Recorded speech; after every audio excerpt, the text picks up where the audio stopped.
Usted seguramente han oído hablar que el mundo está peor que nunca. Le preguntas a cualquier persona y te dice, no, nunca ha habido tanta contaminación, nunca ha habido tanta pobreza, nunca ha habido tanta hambre, nunca ha habido tanta desesperación, nunca ha habido tantas enfermedades como ahora, nunca ha habido tanta violencia como ahora, ¿no? El vecino de la moto. Es decir, te presentan un panorama verdaderamente aterrador. Es la idea que tenemos todos, o casi todos. Cuando yo presento datos, y lo he hecho en muchas ocasiones, de que mira, es que la pobreza extrema se ha reducido de una manera impresionante en los últimos 50 años, que la mortandad materno-infantil se ha reducido en todo el mundo, que las niñas van a la escuela en todo el mundo, la cantidad de niñas que va a la escuela es enorme, que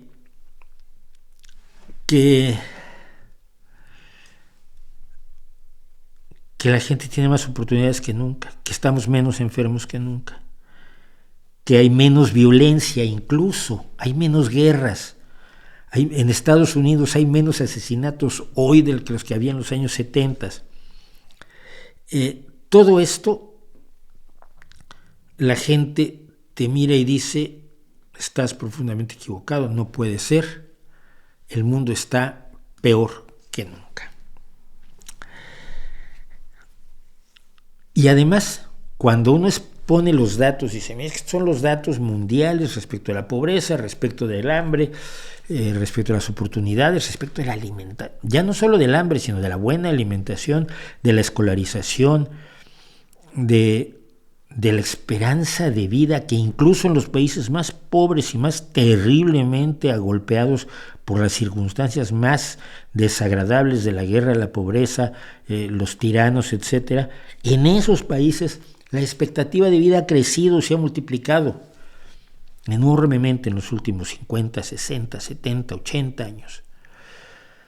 Y te dicen no es cierto, tú eres un optimista, ahora me vas a decir que todo está bien. No, hombre, no, por supuesto que hay problemas gravísimos que urge responder, porque mientras con una persona que muere injustamente deberíamos sentirnos mal todos.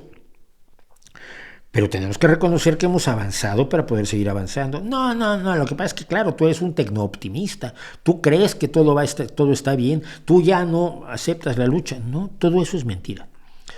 El reconocer que las cosas están bien nos hace falta.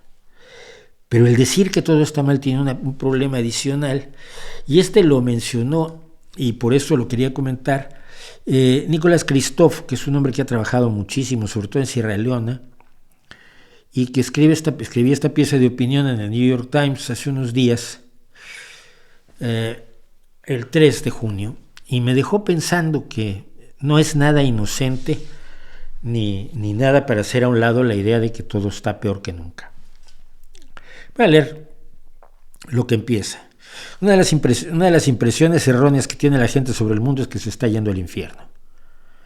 Quizás esto es porque el gran triunfo de la humanidad a lo largo del último medio siglo, las brutales reducciones en pobreza, enfermedad y muerte temprana, son prácticamente desconocidas.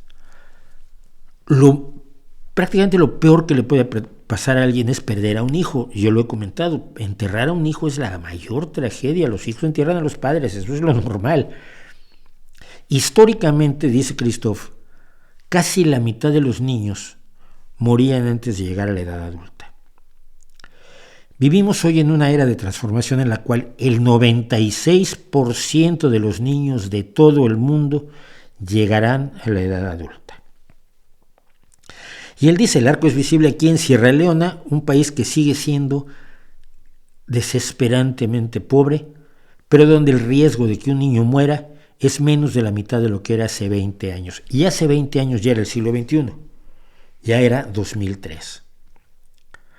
Usted puede haber oído que Sierra Leona era el lugar más peligroso en el mundo para parir, pues ya no es cierto. Las muertes en el embarazo y el parto han caído en 74% desde el año 2000, según las cifras de las Naciones Unidas.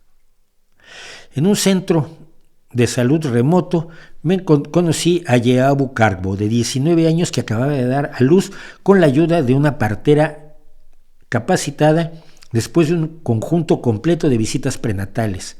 La atención médica para mujeres embarazadas y bebés es generalmente gratis ahora en Sierra Leona, igual que lo es la anticoncepción.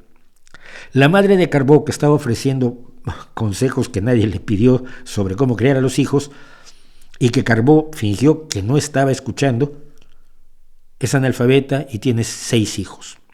Carbó misma tiene una educación de 6º grado y dice que desea detenerse en 3 niños, y con la educación y salud que mejoran en el país, tiene grandes planes para la bebé que acaba de nacer.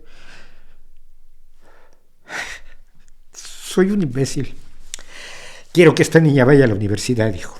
Miren, mi abuelo, mis bisabuelos, aquí en Asturias, y me imagino que mis bisabuelos en México también, en Oaxaca, eran labradores. Y eran labradores, hijos de labradores, hijos de labradores, hijos de labradores, hijos de labradores, hijos de labradores.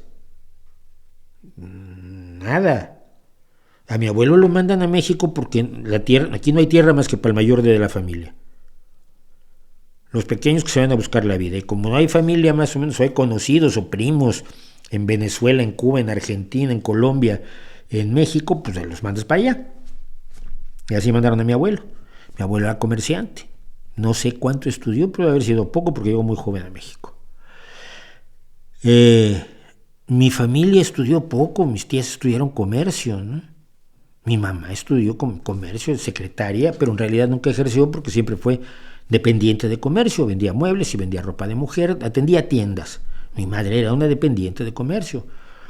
Yo fui a la universidad, acabé el bachillerato, fui a la universidad y he escrito 17 libros y hago lo que hago y he sido periodista y he entrevistado a un montón de gente.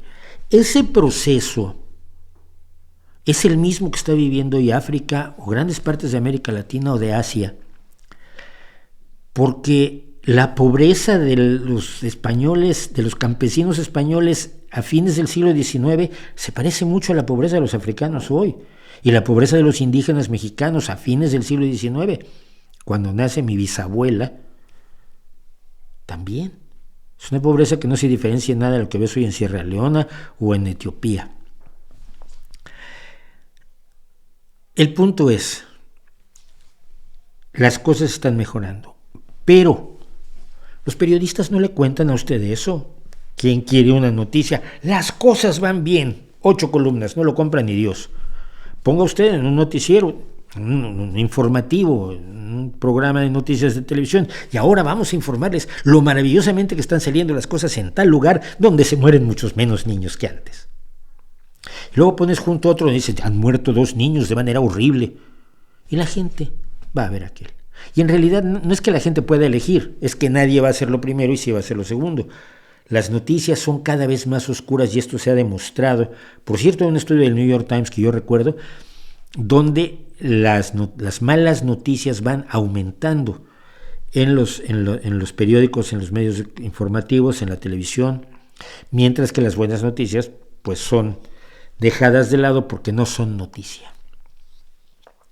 Dice este periodista, un motivo por el que el mundo no hace más para ayudar a los países pobres es la idea de que no funciona, si no sirve para nada, no se ha cambiado nada. ¿A poco hay, en Burkina Faso hay grandes hospitales y universidades y todos son clase media? No, entonces hemos fracasado. Dice que esta percepción incorrecta está impulsada en parte por periodistas como yo y por los trabajadores que son cooperantes y hacen la ayuda, y otras personas que necesitan venderte. Y basta ver los anuncios de Save the Children o los anuncios de incluso el comisionado de las Naciones Unidas, que te tienen que presentar las cosas terriblemente dramáticas, y lo puedes ver en los anuncios que salen en YouTube.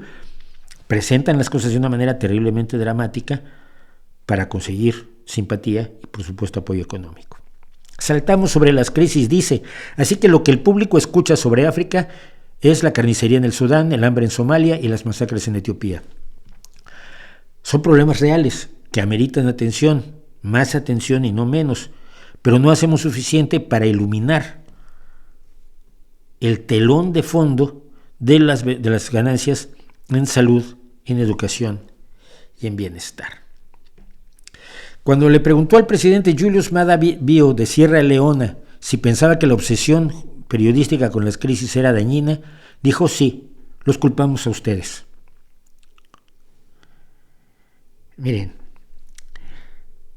hoy hacemos que los ciegos vean, hoy hacemos que los sordos oigan, hoy hacemos que los cojos caminen, hoy hacemos que la gente sin brazos pueda servirse un vaso de leche y bebérselo con sus propias manos biónicas.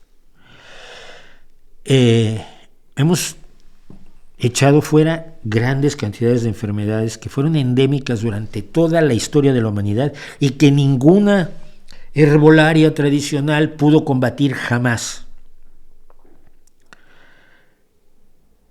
Pero no lo asumimos, lo damos por hecho, le quitamos importancia, lo hacemos a un lado o no nos enteramos, o si nos enteramos nos parece que eso tiene gato encerrado porque las cosas tienen que estar muy mal. Que están mal, pero no tan mal como me cuentas. Como la tía que está enferma o el tío que está enfermo y te dice que está mucho peor de lo que está. Y luego vive 40 años. Mi padre era así, mi padre adoptivo era así, por cierto. Tenemos que ser capaces de decirle a la gente a nuestro alrededor: espera, no hay más violencia, no hay más hambre, no hay más pobreza, no hay más muerte, no hay más enfermedad. Queda mucho camino por andar, pero no es justo que cerremos los ojos a lo que ya se ha hecho, a lo que el mundo ya ha hecho, el camino andado para muchas personas, como mis bisabuelos, que supongo que les daría un poco de gusto si pudieran ver esta transmisión por internet.